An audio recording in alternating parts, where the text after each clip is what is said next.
اچھا جی، چلیں ابھی آغاز کرتے ہیں لیکچر کا۔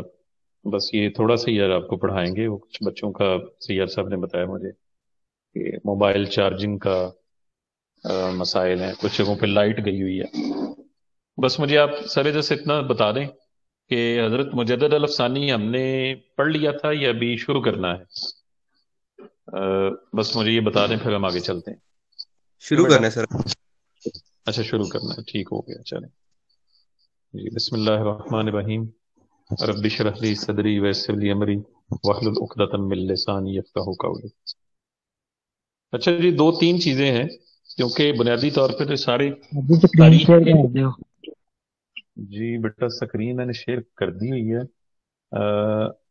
اچھا، کیوں جی؟ بچوں کو سکرین شیئر ہو رہی ہے؟ مجھے بتا دیں، جی سر میں شیئر دوبارہ... ہوئی ہے۔ نو سر۔ جی میں دوبارہ کرتا ہوں، دوبارہ کرتا ہوں میں، ٹھیک۔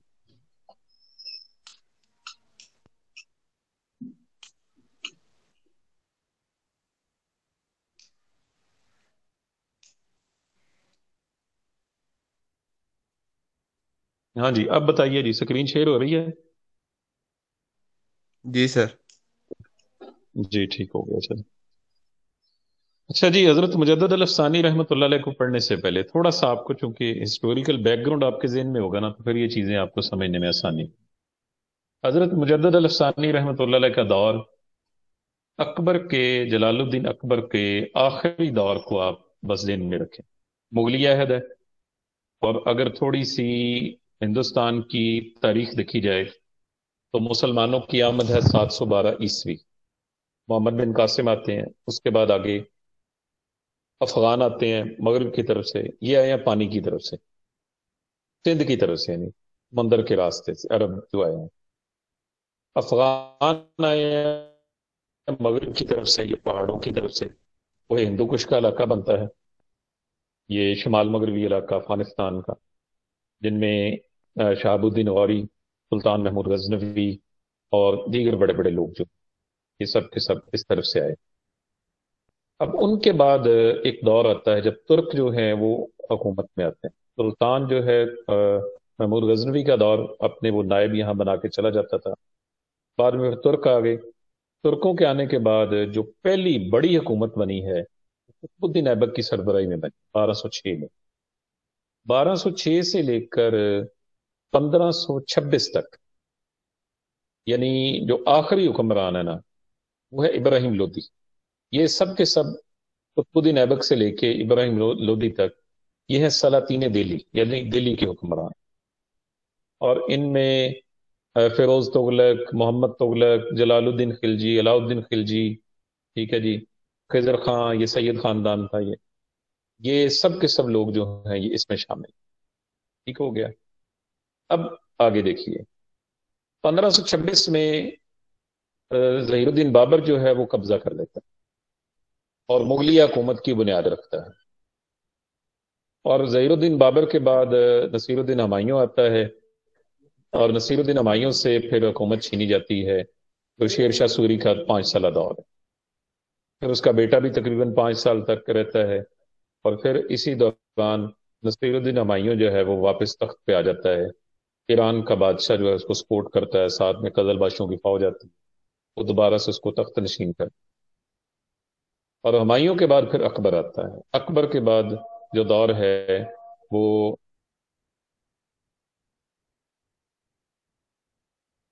جی بیٹا ذرا میرے پاس اذان ہو رہی ہے، 2 منٹ آپ ویٹ کریں گے، ابھی کا...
جی بیٹا، چلیں آغاز کرتے ہیں وہیں سے۔ میں آپ سے بات کر رہا تھا اکبر کے بعد پھر نور الدین جہانگیر، پھر اس کے بعد شاہ جہان اور اورنگزیب تک یہ سارے کے سارے ان کو گریٹ مغلز کہا جاتا ہے، عظیم مغل رہنما نے کہا جاتا ہے۔ اور اس کے بعد پھر دور آ جاتا ہے جو اورنگزیب کے جانشین ہے اور اس کے بیٹے، ان کے درمیان پہلے جانشینی کی جنگ ہوتی ہے، اور اس میں فرخ سیر جو ہے ان کا بیٹا، وہ آگے سروائیو کرتا ہے۔ چند سال کے بعد وہ فوت ہو جاتا ہے، پھر آگے نیا حکمران بنتا ہے، کچھ 6 7 ہیں کافی سارے، پھر انگریز قبضہ کر لیتے ہیں، پورا ایک سلسلہ ہے۔ بہرحال میں آپ کو اکبر کے دور کی طرف لے جاتا ہوں۔ اکبر کے دور میں 2 3 واقعات ہوئے ہیں، ان کو آپ صرف ذہن میں رکھیں گے تو آپ کو بات سمجھ آ جائے گی۔ اکبر کے دور میں یہ ہوا ہے کہ اکبر چاہتا تھا کہ وہ کسی طریقے سے ہندوؤں کی حمایت حاصل کر لیتا، اور ہندوؤں کی حمایت حاصل کرنے کے لیے نے بہت سارے ایسے معاملات کہ جو دینی مذہبی معاملات تھے، ان کے اندر اس نے ایسی تحریف کروا دی، چینج کروا دیا ان کو، جس کی وجہ سے بہت زیادہ نقصان ہوا۔ حضرت مجدد صاحب پھر سامنے آئے، اور انہوں نے آ کے ان پھر غلط تشریحات کو آ کے درست، اور مجدد کہتے ہیں تجدید کرنے والے کو۔ دیکھیں، ہر چند سال کے بعد یا 100 سال 2 سال کے بعد کہتے ہیں، 100 سال کے بعد، یا بعض علماء کا یا محدثین کا یہ کہنا ہے کہ ہر 1000 سال کے اندر ایک محدث مجدد ہوتا ہے، اور وہ مجدد جو ہے وہ تجدید کرتا ہے، جو ٹیڑھ پن آ گیا ہے اس کو دور کرتا ہے۔ تو مجدد الافسانی رحمۃ اللہ علیہ کا تعارف سب سے پہلے پڑھ لیتے ہیں۔ آپ 1564 26 جون کو مشرقی پنجاب کے دارالخلافہ سرہند میں پیدا ہوئے۔ سرہند اس وقت کیپٹل تھا پورے پنجاب کا، آج بھی یہ ہندوستان کا بڑا شہر ہے، اس وجہ سے آپ کو شیخ احمد سرہندی بھی کہا جاتا ہے۔ اور ابھی بھی سرہند کی اہمیت بہت زیادہ ہے۔ کہتے ہیں آپ کا اسم مبارک جو ہے احمد، لقب بدر الدین، والد محترم کا نام مختوم عبد الواحد تھا، اور آپ کا سلسلہ نسب حضرت عمر فاروق رضی اللہ تعالیٰ عنہ سے جا ملتا۔ 1599 میں حضرت مجدد صاحب نے خواجہ باقی باللہ رحمۃ اللہ علیہ کے ہاتھ پر بیعت کی، اور سلسلہ نقش بندیہ میں شامل ہو۔ میں یہاں صرف آپ کو مختصراً ان سلاسل کے بارے میں بتاؤں گا، جو صوفیاء کے سلسلے۔ صوفیاء کے سلسلے کیا ہیں، تصوف کیا ہے، تصوف کی تاریخ کیا ہے، تصوف کی حقیقت کیا ہے، یہ بڑے الگ موضوعات ہیں۔ تصوف کا ایک یہ بس جملے میں آپ سمجھ لیں کہ صوفیہ اکرام کی وہ تعلیمات جس کی وجہ سے انسان میں عشق الہی پیدا ہوتا ہے، اس سے تصوف کہا جاتا ہے۔ 4 بڑے سلسلے ہیں، سلسلہ قادریہ، نقش بندیہ، سہر وردیہ اور چشتیہ، اور یہ چاروں سلاسل کہیں نہ کہیں آپس میں ملتے بھی ہیں، اور اس اعتبار سے لوگ اس دور میں صوفیاء کے پاس جاتے تھے اصلاح نفس کے لیے، اپنی اصلاح کے لیے جاتے تھے۔ یہ منتیں مرادیں مانگنے والا دور بعد میں آیا ہے، اس دور میں لوگ اپنی اصلاح کے لیے ان کے پاس جاتے تھے۔ آپ کے مرشد خواجہ باقی باللہ رحمۃ اللہ علیہ فرماتے ہیں کہ حضرت شیخ احمد ایک ایسا چراغ ہوگا جس سے جہان منور ہو جائے، اور جیسے کہ بعض حدیث میں ہے کہ ہر 1000 سال میں ایک صاحب علم بزرگ مبعوث ہوں گے۔ کہتے ہیں کہ پچھلے جو 1000 سال ہیں ان میں عمر بن عبدالعزیز تھے، اور یہ جو 1000 سال ہیں ان کے اندر حضرت مجدد الافسانی رحمۃ۔ آپ نے قرآن مجید کی تعلیم، حدیث، تفسیر، سب چیزوں کو اپنے مختلف اساتذہ سے پڑھا، عبور حاصل کیا، اور آپ اپنے دور کے نامور جو علماء ہیں، فلاسفرز جو ہیں، آپ ان سے فیض یاب ہوئے۔ آپ کے خاص جو استاد ہیں ان میں مولانا یعقوب کشمیری، اور اسی طرح مولانا کمال اور محترم شیخ عبد الاحد کے نام مشہور ہیں۔ آپ نے 21 سال کی عمر میں درس و تدریس کا آغاز کر دیا، دلی آگرہ کے تعلیمی دورے کیے، اور اکبر بادشاہ کے درباری علماء کو بھی آپ نے ان کی بھی تربیت کی، ان کو سکھایا، اور آپ نے 1626 میں وفات پائی۔ اب تھوڑا سا اس کا بس اعادہ کریں گے ون بائی ون۔ سارے جتنے پوائنٹ ہیں اس میں کور ہوتے ہیں آج. سب سے پہلی چیز جو ہے نا وہ تبلیغ ہے جی. تبلیغ اسلام. دیکھیں بیٹا، جتنے بھی یہ حکمران تھے نا، خواہ وہ سلاطین دہلی ہوں یا مغل حکمران، یہ کوئی اسلام کے نمائندے نہیں تھے، اور نہ ہی انہوں نے اپنے دور میں تبلیغ اسلام کے لیے کوئی خاص اقدامات کیے. ہاں کچھ بادشاہوں نے کیے ہیں، زیادہ تر نے کوئی اقدامات ایسے نہیں کیے. تو بنیادی طور پہ آپ سمجھ لیں وہ بادشاہ تھے، حکمران تھے، حکمرانی کے لیے وہ یہاں آئے تھے. تبلیغ اسلام، آپ نے اس کو اپنا شعار بنایا اور لوگوں کو صحیح جو اسلامی تصور تھا اس سے اجاگر کیا. کیونکہ آپ کے دور کے اندر بڑے بڑے کام ہوئے ہیں، اور جس کی وجہ سے بہت ساری چیزیں خراب ہو چکی تھیں. بنیادی عقائد، معاملات، معاشرت، عبادات، ہر چیز کو اکبر کی غلط پالیسیوں نے جو ہے زد پہنچائی تھی، جس کی وجہ سے جو اصل چہرہ اسلام کا تھا وہ لوگوں کے سامنے نہیں تھا. آئینے جواں مردہ حق گوئی و بے باکی، اللہ کے شیروں کو آتی نہیں ربا. الحاد کہتے ہیں جی بے دینی کو، الحاد کے خلاف آپ نے جہاد کی. دیکھیں بیٹا، اکبر نے بنایا تھا دین الہی، اور وہ دین الہی کیا تھا میں آپ کو بتا دیتا ہوں کیونکہ زیادہ تفصیل کا وقت نہیں ہے. اکبر کے دو دیوان تھے، ایک تھا دیوان عام جہاں وہ عام لوگوں سے ملتا، ایک تھا دیوان خاص. دیوان خاص میں اس کا تخت موجود ہوتا، اور اس کے دائیں طرف مسلمان بیٹھے ہوئے ہوتے، جس میں مفتی، بڑے بڑے علماء، صوفیاء، اور بائیں جانب پنڈت، شاستری، برہمن، یہ بڑے بڑے جناب ہندوؤں کے جو ہیں وہ بیٹھے ہوتے. اب وہ دین کے کسی ایک مسئلے کو لے کے آتا اور ان کے درمیان بحث کرواتا. بحث کروانے کے بعد پھر وہ آخر میں اپنا فیصلہ دیتا اور کہتا کہ آئندہ کے بعد ہندو اور مسلمان اس ایک مسئلے پر متفق ہیں اور اس کے مطابق چلیں. حالانکہ اسلام میں تو اس کی کوئی گنجائش نہیں ہے. اب اس طرح کی تطبیق کرنے کی الحمدللہ، اس طرح کی تطبیق کرنے کی اس نے کوشش کی. اس نے چاہا کہ ان دونوں مذاہب کو ساتھ ملا کے نیا مذہب بنایا جائے، ساری قوم مجھے بادشاہ مانے اور ساری قوم کا ایک مذہب بن جائے، تاکہ یہ مذہبی جھگڑا آپس میں ختم ہو جائے. لیکن وہ دین کی بنیادوں کو ہلا رہا تھا. دیکھیں ایسے واقعات موجود ہیں تاریخ اسلام میں. وہ جو کافر رسول کریم صلی اللہ علیہ وسلم کے پاس آئے، انہوں نے کہا جی کہ ہم آپ کی بھی عبادت کریں گے، آپ ہماری عبادت میں بھی شریک ہو جائیں. تو آخر میں اللہ تعالیٰ نے وہ جو سورۃ نازل کی، قل یا ایھا الکافرون، جس میں فرمایا گیا لکم دینکم ولی دین، کہ تم اپنی جگہ رہو، ہم اپنی جگہ رہتے ہیں. آپ اگر ہمارا دین قبول نہیں کرتے تو ہم آپ کی عبادت کرنے والے نہیں ہیں. اسی دور میں ایک تحریک تھی جسے بھگتی تحریک کہتے ہیں. اس میں سوامی رامانند، رامنج، اور ایک بہت بڑا رہنما ہوا بھگت کبیر. بھگت کبیر کا بہت بڑا نام ہوا صوفیوں میں، اور بھگت کبیر کی جو شاعری تھی وہ بھی بڑی اٹریکٹ کرتی تھی. بڑا مشہور اس کا شعر ہے، کہت کبیر سنو بھئی سادو، سچ بر نام ٹھکانا ہے، رہنا نہیں ہے دیس بیرانہ ہے. وہ کہتا ہے کہ سادھو یہ کہہ گئے ہیں کہ اس دنیا میں سدا نہیں رہنا، یہ چھوڑ کے جانا ہے، ہمیشہ کا ٹھکانہ جو ہے وہ مرنے کے بعد ہے. اس نے اس طرح کی باتیں کی. رام اور رحیم کا تصور جو چلا آ رہا تھا، جو دین الہی والوں نے بھی اس کو اڈاپٹ کیا. انہوں نے کہا جی کہ کوئی بھی بندہ کسی بھی لیول پہ کوئی بھی عبادت کرتا ہے وہ دراصل اللہ کی عبادت ہے.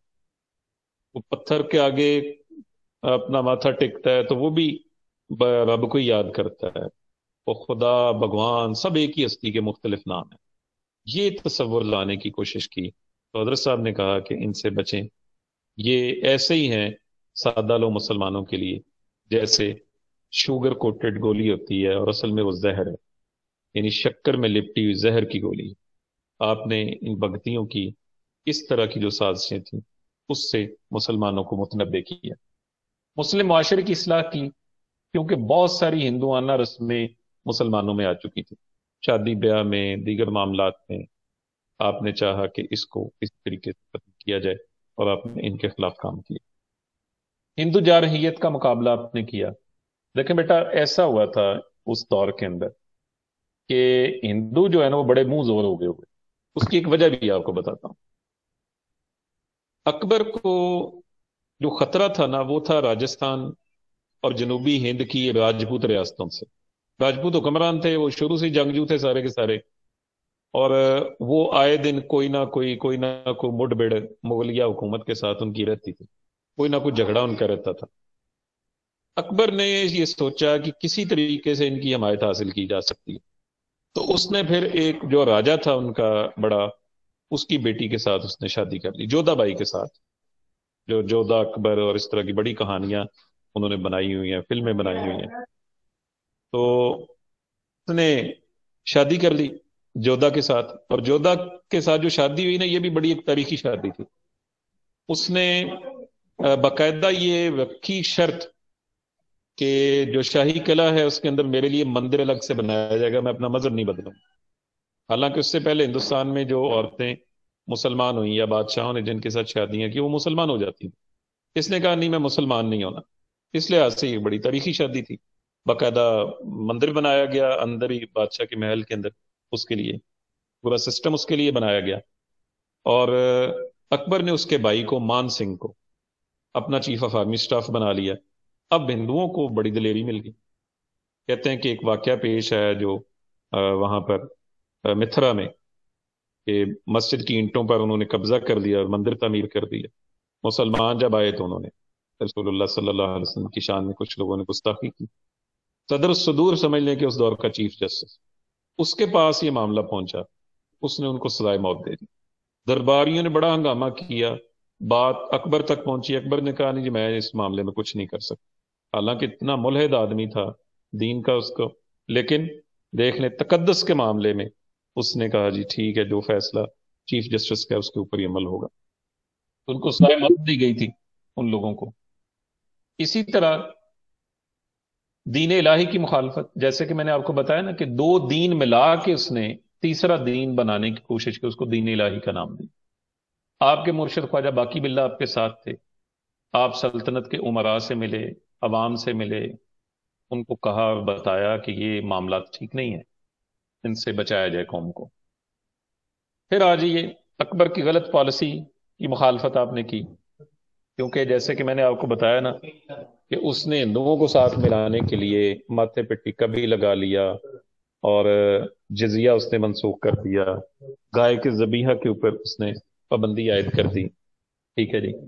اور اسی طرح جو اسلام پسند جو درباری امراء تھے آپ نے ان کے ساتھ تعلقات قائم کیے اور ان کو اپنے ساتھ ملایا، ٹھیک ہے جی۔ اسلامی قوانین کی بحالی۔ اچھا اب کیا ہوا میں بتاتا ہوں، اسلامی قوانین کی بحالی کب ہوتی ہے؟ اسلامی قوانین کی بحالی اس وقت ہوتی ہے کہ جب جہانگیر بادشاہ بنتا ہے۔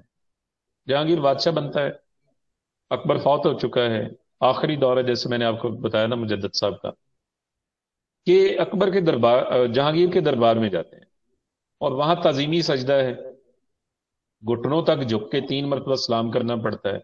مجدد صاحب نے اس کو سلام نہیں کیا، بلکہ کھڑے ہو کے باعزت طریقے سے اسلامی طریقے سے سلام کیا۔ اس نے کیا کیا کہ اس نے مجدد صاحب کو جیل میں ڈال دیا۔ گوالیار کی جیل ہے انڈیا میں، بڑی تان و تشنی اس کے اوپر ہوئی، مجبوراً اس کو مجدد صاحب کو آزاد کرنا پڑا۔ پھر اس کی ملاقات ہوئی ہے، 3 4 ملاقاتیں ہیں جہانگیر کی حضرت مجدد الثانی رحمۃ اللہ علیہ۔ آپ نے پھر اس کی تربیت کی ہے، کہتے ہیں پھر اس نے آپ کی ان ساری باتوں کو مانا۔ اس نے گائے کے ذبح کرنے کی پابندی ختم کر دی، شرعی ٹیکس جزیہ اس نے بحال کر دیا، جو مساجد شہید ہوئی تھی ان کو دوبارہ تعمیر کر دیا، شراب نوشی پہ پابندی لگا دی، زنجیر عدل لٹکائی اس نے، دن اور رات میں کوئی آ کے اس کو کھینچتا تو اس کو انصاف ملتا، یعنی سارے احکامات کیے۔ بلکہ میں نے ایک جگہ یہ بھی سنا ہے کہ حضرت مجدد صاحب نے یہاں تک فرمایا تھا کہ اگر ہم جنت میں گئے تو جہانگیر کو ساتھ لے کے جائیں، اور کیونکہ بڑا کام کیا اس نے مجدد صاحب کے احکامات جو تھے جس طرح یہ اس کو کہتے رہے ویسے ویسے وہ حکم مانتا تھا۔ اور اصل آپ نے فقیری کا حق ادا کیا نا، یہ جو شعر اقبال کا کہ نکل کر خانقاہوں سے ادا کر رسم شبیر، کہ فقر خانقاہی ہے فقط اندوہ دلگیری۔ اندوہ دلگیری کا مطلب ہے دل کو خوش کرنے والی بات ہے۔ آپ بیٹھے ہوئے ہیں فقر و فاقے کی بات کرتے ہیں، آپ بیٹھے ہوئے ہیں آرام سے جناب اللہ اللہ کر رہے ہیں، باہر نکل کے غلط رسموں کے خلاف لڑنا مشکل کام، اپنی نماز پڑھنا، اپنا ذکر کرنا یہ آسان ہے، لیکن غلط چیزوں کے خلاف کھڑے ہونا یہ مشکل ہے۔ حضرت مجدد صاحب نے اس سنت کو ادا کیا، علماء سو کی اصلاح کی۔ دیکھیں بیٹا، دو قسم کے علماء ہیں دنیا میں، ایک ہے علماء حق تو ہر حال میں حق کی بات کرتے ہیں، ایک ہے علماء سو جو درباری بنتے ہیں، حکومتوں سے مراعات لیتے ہیں، فائدے اٹھاتے ہیں، انہیں علماء سو کہا جاتا ہے۔ پھر ہے وحدت الوجود کی مخالفت اور وحدت الشہود کا تصور۔ یہ تو ویسے بہت لمبی بحث ہے، لیکن میں انشاءاللہ تھوڑے سے 2-3 منٹ میں یہ آپ کو میں تصور سمجھا دیتا ہوں۔ وحدت الوجود یہ ہے کہ مظاہر فطرت، آگ پانی درخت پتھر سورج چاند ستارے، جو جو نظر آ رہا ہے سب کو دیکھ کے یہ خیال کرنا کہ ان کے اندر اللہ کا وجود ہے۔ اور وحدت الوجود والے یہی بات کرتے تھے، امام اور رحیم کی بات کرتے تھے، بھگوان اور خدا کی بات کرتے تھے، اور وہ کہتے تھے کہ ہر چیز میں خدا موجود ہے، چرند میں، پرند میں، شجر میں، حجر میں، پتے پتے میں۔ تو جب ہر چیز میں خدا موجود ہے تو جو بندہ جس کی بھی عبادت کرتا ہے وہ بنیادی طور پہ اللہ کی عبادت ہی کرتا ہے۔ آپ نے اس نظریے کو رد کیا، آپ نے کہا نہیں، اصل نظریہ ہے وحدت الشہود، کہ ہر چیز اس کے ہونے کی گواہی دیتی ہے، شہادت دیتی ہے، کہ آپ چرند پرند پتا پتا بوٹا بوٹا ڈالی ڈالی سورج چاند ستارے آگ ہوا مٹی جو بھی دیکھیں تو آپ کو شہادت ملتی ہے اس بات کی کہ اس کا کوئی پیدا کرنے والا ہے۔ پھر وہ کہتے تھے وحدت الوجود والے کہ ایک وقت وہ آتا ہے انسان کے اوپر جب وہ روحانی طور پہ اتنا اوپر چلا جاتا ہے کہ اس کے اور رب کے درمیان کوئی فرق ہی نہیں رہتا۔ اگر اس وقت کو بندہ کہے ان الحق تو وہ ٹھیک کہہ رہا ہوتا ہے، حق تو اللہ کی ذات ہے۔ تو ان الحق کی بجائے آپ نے کہا کہ یہ نہ کہو، یہ کہو انا عبدہ، کہ میں اس کا بندہ ہوں۔ ہما اوست کی بجائے ہما از اوست کہو، یہ نہ کہو کہ میں سب کچھ ہوں، بلکہ یہ کہو کہ سب کچھ اسی کا ہے۔ یہ فلسفہ ہے جی، وحدت الوجود اور وحدت الشہود۔ ٹھیک ہے، آپ نے اس کی اصلاح، تصوف کی آپ نے اصلاح کی اسی دور کے اندر جو ہے۔ آپ نے کہا کہ یہ جتنے جاہل صوفیاء ہیں جو شریعت سے دور ہیں، دیکھیں بیٹا شریعت کیا ہے؟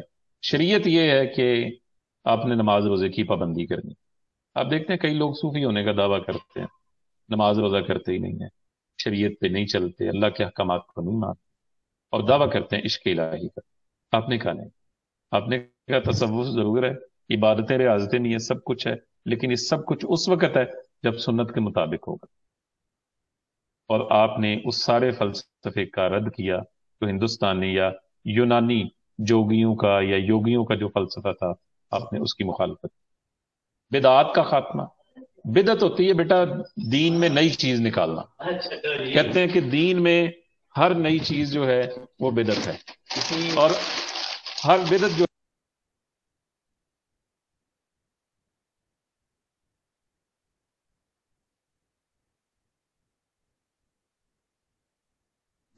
جی بیٹا میں بدعت کی بات کر رہا تھا تو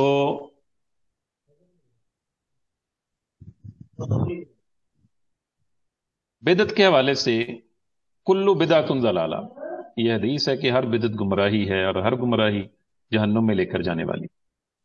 دو قومی نظریے کی بات کہتے ہیں جی سب سے پہلے اس خطے میں آپ نے کی، کہتے ہیں آپ وہ بزرگ شخصیت ہیں جنہوں نے سب سے پہلے یہ بات کی کہ یہاں پر صحیح معنوں میں اسلام کو نافذ کیا جانا چاہیے اور ایک اسلامی ریاست بنی۔ اب آج یہ مسئلہ قضاء و قدر، یہ بھی میں انشاءاللہ 2-3 منٹ میں آپ کو بتا دیتا ہوں۔ بیٹا یہ مسئلہ قضاء و قدر یا جبر و قدر کا جو مسئلہ ہے نا، یہ بڑا پرانا مسئلہ ہے اور اس کے اوپر بڑی بحثیں ہو چکی ہیں۔ یہ ہے تقدیر کا مسئلہ۔ تقدیر کا مسئلہ کیا ہے؟ تقدیر کا مسئلہ یہ ہے کہ بعض لوگوں کا خیال ہے کہ انسان اپنے افعال میں مختار کل ہے، یعنی اپنے اعمال کا ذمہ دار ہے۔ بعض کہتے ہیں کہ بندے کے جو فعل ہیں وہ اللہ تعالیٰ کی طرف منسوب کر دیے جائیں۔ اب ان کے نزدیک وہ افعال جو برے ہیں یا اچھے ہیں حقیقی طور پر بندوں کے نہیں ہیں، بلکہ وہ اللہ کی طرف سے۔ لیکن بیٹا اللہ نے کہا انی جاعل فی الارض خلیفہ، میں نے نمائندہ بنایا ہے۔ آپ کہیں اپنا کوئی، آپ کسی کمپنی کے مالک ہیں، نمائندہ بھیجتے ہیں وہاں پہ، آپ اسے کچھ اختیار دیتے ہیں نا کہ یہ کام کر لینا۔ جہاں وہ اپنی مرضی کرے گا تو آپ کیا کہیں گے کہ میں نے تو اس کو یہ نہیں کہا تھا کرنے کے لیے، یہاں اس نے اپنی مرضی کی۔ اللہ نے انسان کو اختیار دیے اور اختیارات دیے ہیں اور باشعور بنایا ہے کہ اپنی مرضی سے سوچ سمجھ سے یہ سیدھے راستے پہ چلے، اپنی مرضی سوچ سمجھ سے یہ غلط راستے پہ بھی چل سکے۔ اللہ تعالیٰ فرماتے ہیں نا، الم نجعل لہ عینین، اے انسان میں نے تمہیں آنکھیں دی ہیں، ولسان و شفتین، ہونٹ دیے ہیں، زبان دی ہے، وہدینہ النجدین، دو راستے دیے ہیں۔ حضرت علی سے پوچھا گیا کہ انسان کے پاس کتنا اختیار ہے، انسان مختار کل ہے؟ آپ نے کہا، جس شخص نے سوال کیا تھا نا، آپ نے کہا کہ تم اپنی ایک ٹانگ اٹھا لو، اس نے اٹھا لی۔ کہا اس کو یہیں رہنے دو، دوسری بھی اٹھا لو، اس نے کہا نہیں سرکار، یہ نہیں اٹھا سکتا۔ آپ نے فرمایا اتنا اختیار ہے انسان کو، اور اتنا اختیار اس کو نہیں ہے، کہ انسان قادر بھی ہے اور مجبور بھی ہے، ٹھیک ہے؟ اس لیے جو معاملات انسان کی زندگی کے اندر پیش آتے ہیں، کچھ چیزیں ایسی ہیں جو خدا تعالیٰ کی طرف سے ہیں، وہ تقدیر ہے، اس میں بندہ کچھ نہیں کر سکتا۔ زلزلہ آ گیا، سیلاب آ گیا، کسان نے محنت کی، ہل چلایا، زمین اس نے کاشت کی، اب اس سے کیا ہوا کہ آخر میں جا کے کوئی ایسی آسمانی آفت آئی، ہر چیز اڑ گئی۔ یہ اللہ تعالیٰ کی طرف سے، یہ تقدیر کے فیصلے۔ وہ حضرت علی رضی اللہ تعالیٰ عنہ کے قول ہے، کہتے ہیں کہ میں سارے دن کا ٹائم ٹیبل بنا کے گھر سے نہیں، اور جب شام کو دیکھتا تو وہ ساری چیز اس کے برعکس ہوتی۔ ارادوں کے ٹوٹنے سے میں نے اپنے رب کو پہچان لیا۔ عمرا کی اصلاح آپ نے کی جی، کیونکہ عمرا جو ہوتے ہیں نا جی، وہ بیٹا ٹرینڈ سیٹر ہوتے ہیں کسی بھی معاشرے میں۔ آپ دیکھیں جتنے مڈل کلاس لوگ ہیں، یہ امیروں کو دیکھ کے ان رواج کو آگے فالو کرتے ہیں۔ تو آپ نے کہا کہ عمرا کی اصلاح کی جائے اور ان کو سنت کے مطابق تعلیمات دی جائیں تاکہ یہ راہ راست پہ آئیں، پھر عوام جو ہے وہ عمرا کو دیکھ کے سیدھے راستے پہ راہ دے۔ توحید خالص کا تصور دیا کہ کوئی دو ہستیاں نہیں ہیں، کوئی رام کرشن نہیں ہے، کوئی رام رحیم نہیں ہے۔ وحدت ادیان کا جو تصور دے رہا تھا اکبر، کہ ساری قوم کا ایک مذہب ہو جائے، ساری قوم کا میں ایک بادشاہ بن جاؤں، یہ تصور انہوں نے کہا کہ کسی بھی لحاظ سے درست نہیں۔ جہانگیر کے سجدہ تعظیمی کی مخالفت کی، میں آپ کو ساری بات ابھی بتا چکا ہوں کہ کس طرح سے آپ نے پھر اس کی مخالفت کی، اور پھر جہانگیر نے آپ کی شاگردی اختیار کی، اور پھر اس نے دین کی تمام جتنی بھی بنیادی احکامات تھے ان کو دوبارہ سے نافذ کیا۔ اور حضرت مجدد صاحب کی دیگر خدمات کے حوالے سے دیکھا جائے، میں دین الہی، وحدت الوجود، وحدت ادیان جیسے نظریات کا خاتمہ آپ نے کیا۔ آپ نے صحیح معنوں میں شریعت کی تبلیغ کی، جہانگیر کے سجدہ تعظیمی کی مخالفت کی، درباری امراء کی آپ نے اصلاح کی، ہندوؤں کی سازشوں کو بے نقاب کیا، اور بدعات اور غیر اسلامی رسم و رواج کو آپ نے ختم کیا۔ کہتے ہیں یہ اتنی بڑی خدمت ہے آپ کی اس دور میں، اگر آپ اس دور میں نہ ہوتے، یہ کام نہ کرتے، تو جس قدر خرابیاں دین میں پیدا ہو چکی تھی، جس قدر ٹیڑھ پن آ چکا تھا، اس کو سنوارنا جو تھا یا پھر دوبارہ سے صحیح راستے پہ لے کے آنا انتہائی مشکل ہو جاتا۔ ٹھیک ہے جی، چلیں بیٹا، یہ میری طرف سے آج کا یہ لیکچر تھا۔ کوئی سوال آپ کرنا چاہتے ہوں اس حوالے سے تو آپ مجھے کر سکتے سر میرا کوشچن ہے۔ ہیں۔ جی بیٹا بولیں۔ سر مجدد کا تو آپ نے ڈیفینیشن بتا دی کہ جو دین میں ٹھیک بنائی ہے اس کو ٹھیک کرنے میں وہ جی حضرت کو لقب کس نے؟ یہ ان کو لقب کس نے دیا تھا یہ؟ جی جی جی ہاں جی، ہاں جی اچھا، یہ میرا خیال ہے یہ 2-3 دن پہلے بھی ایک اسٹوڈنٹ نے نا میرے ساتھ یہ سوال کیا۔ انہوں نے کوئی درس سنا ہوا تھا، کوئی بڑے کو محقق ہیں پاکستان میں ہمارے، ان کا کہ جی انہوں نے کہا جی کہ انہوں نے خود ساختہ جو ہے نا یہ اپنا لقب لیا ہوا تھا۔ تو میں نے ان کو بتایا، میں نے کہا بیٹا بات یہ ہے کہ ان کے دور کے اندر کتابوں کی اشاعت نہیں ہوئی، یا جو ان کے خطوط وغیرہ ہیں وہ بھی بعد میں اکٹھے کیے گئے ہیں، اور وہ فارسی میں خطوط تھے، جتنے فارسی خطوط کو اردو میں ترجمہ کیا گیا ہے۔ ہو سکتا ہے کسی نے تقدس کی وجہ سے مبالغہ رہی کر دی ہو، تو ایسی بات اس دور میں کبھی سامنے نہیں آئی۔ یہ جو ان کو مجدد کا لقب جو ہے، یہ انہوں نے خود اختیار نہیں کیا، بلکہ بعد میں آنے والے جو علماء ہیں، صلحاء ہیں، انہوں نے پورے تسلسل کے ساتھ، اس میں کہیں بھی کوئی ویکیوم نہیں ہے، انہوں نے اس چیز کو مانا، اور بلکہ جو آپ کے بر صغیر کے بڑے جو دارالعلوم ہیں، جن میں رائے بریلی کا، دیوبند کا، جامعہ ملیہ، پھر ندوۃ العلماء لکھنؤ، ان تمام کے علماء، بلکہ جو عثمانیہ یونیورسٹی تھی حیدرآباد دکن کی، ان سب نے اس بات کے اوپر متفقہ طور پہ کہا، یہ بات جو میں نے ابھی آپ سے اینڈنگ پہ کہی، کہ جو ایک ٹیڑھ پن آ چکا تھا اس وقت دین کے اندر، اگر اس کی اصلاح نہ کی جاتی تو شاید آج ہندوستان کے مسلمانوں کے لیے دین کی تشریح تھوڑی مختلف ہوتی، کیونکہ یہاں عربی زبان جاننے والے تو نہیں تھے۔ اس کے آگے میں آپ کو جب پڑھاؤں گا نا حضرت شاہ ولی اللہ، تو آپ کو بات اور کلیئر ہو جائے گی کہ انہوں نے کس طرح سے قوم کو ترجمے کی طرف لے کے آئے۔ انہوں نے قرآن کا پہلے فارسی میں ترجمہ کیا، ان کے بیٹوں نے اردو میں کیا، اس خاندان نے پھر تفاسیر لکھی، ان کے شاگردوں نے مقامی زبانوں کے اندر کام کیا۔ یہ بیٹا ہر 10-20 سال کے بعد نا کوئی نہ کوئی نئی چیزیں علماء کے حوالے سے، صلحاء کے حوالے سے، اولیاء کے حوالے سے یہ ٹریول کرتی رہتی ہیں، ان کی کوئی حقیقت نہیں ہے۔ اگر کوئی ایسی حقیقت ہے بھی تو مجھے اور آپ کو پتہ کیا حکم ہے کہ ہم اس کو اللہ تعالیٰ کی طرف لوٹا دیں، جو قرآن کہتا ہے فَرُدُّهُ إِلَى اللَّهِ وَرَسُولِهِ، اللہ اور اس کے رسول کی طرف لوٹا دیں کہ اگر کوئی ایسا معاملہ ان کی ذات کے ساتھ تھا تو اب اللہ تعالیٰ کے پاس وہ پہنچ چکے۔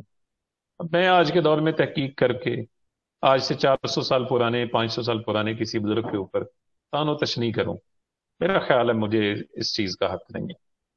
ہاں، مجھے آج اگر میں کوئی خدمت کرنا چاہتا ہوں اسلام کی، تو مجھے آج کے جو کرنٹ ایشوز ہیں ان کو دیکھنا چاہیے، نوجوان نسل کی اصلاح کرنی چاہیے، دیگر معاملات جو ہیں ان کو دیکھنا چاہیے۔ ٹھیک ہے، آئی ہوپ سو کہ کافی ہے، پھر انشاءاللہ آپ سے کل کے لیکچر میں ملاقات ہوگی۔ ٹھیک ہے جی۔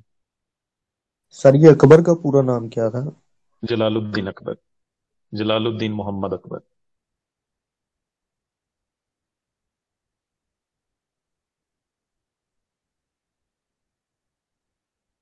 جی بیٹا، کوئی اور سوال ہو کسی کے ذہن میں؟ یار صاحب، آپ ان کی اٹینڈنس پھر نوٹ کر لیں ہیں، تو پھر انشاءاللہ کل 3:30 بجے آپ سے پھر ملاقات ہوگی۔ ٹھیک ہے۔ سر اوپر ہم نے ایک پوائنٹ پڑھا تھا، اس میں کہا گیا تھا کہ اسلامی اصولوں کی انہوں نے کیا کہ اسے اصلاح کی، تو سر اس میں وہ جو جہیز لیتے ہیں یہ بھی ایک ہندوؤں کا ہی رواج ہے؟ نہیں، جہیز کا جو بنا نا کام زیادہ، وہ تو واقعی یہاں ہندوستان میں ہی تھا، باقی عرب میں اب بھی آپ دیکھ لیں جو جہیز کا تصور ہے وہ بڑا نامینل سا ہے، بلکہ وہاں جو ان کی روایات ہیں وہ یہ ہیں کہ جو لڑکے والے ہیں وہ لڑکی والوں کو خرچہ دیتے ہیں، پیسہ دیتے ہیں کہ وہ انتظامات کر دیں۔ یہ جہیز کا تصور جو ہے نا، دیکھیں بیٹے، اللہ کا شکر ہے، اللہ تعالیٰ نے مجھے 2014 میں نے عمرہ ادا کیا، 2019 میں اللہ تعالیٰ نے مجھے حج کا موقع دیا، یہ جو آخری حج جو ہوا ہے، تو میں نے وہاں دیکھا عرب میں، وہاں بڑا سیدھا سادہ سا تصور ہے جی اسلام کا، نماز پڑھنی ہے، شریعت کی پابندی ہے، بس اللہ اللہ خیر سے۔ ہمارے ہاں ہے انڈینائزیشن آف اسلام، یعنی تقدس بہت زیادہ ہے ہمارے ہاں، ہم اس کسی بھی چیز کو نارمل انداز میں کر ہی نہیں سکتے جب تک کہ ہم اس کو انتہائی حد تک مقدس نہ ذہن کے اندر سمجھ لیں، اور اس وجہ سے ہم ڈرے ڈرے سے رہتے ہیں، یہ سارے مسائل ہمارے ساتھ۔ عرب کا جو تصور ہے نا وہ بڑا سیدھا سا ہے اسلام کا، اور ہندوستان کا، پاکستان، انڈیا، بنگلہ دیش کا، آپ وہاں کسی بھی جگہ جائیں نا، کچھ بچے بچیاں ہمارے ہوں گے جنہوں نے عمرہ ادا کیا ہوگا، سب سے زیادہ ہدایات جو ہے نا جی وہاں پر جو لکھی ہوئی ہیں اردو میں، ہندی میں اور بنگلہ زبان میں لکھی ہوئی ہیں کہ یہ نہ کریں، یہ نہ کریں، یہ حدیث میں نہیں ہے، اس طرح نہیں ہے، لیکن ہمارے لوگ پھر بھی باز نہیں آتے کیونکہ ان کا جو تقدس کا معاملہ ہے نا وہ بڑا مختلف ہے اس اعتبار سے۔ اچھا چلیں بیٹا، ٹھیک ہے، وش یو بیسٹ آف لک۔ کوئی اور بھی آپ کے ذہن میں سوال ہو تو پھر آپ مجھے کر دیجیے۔ جی بیٹا۔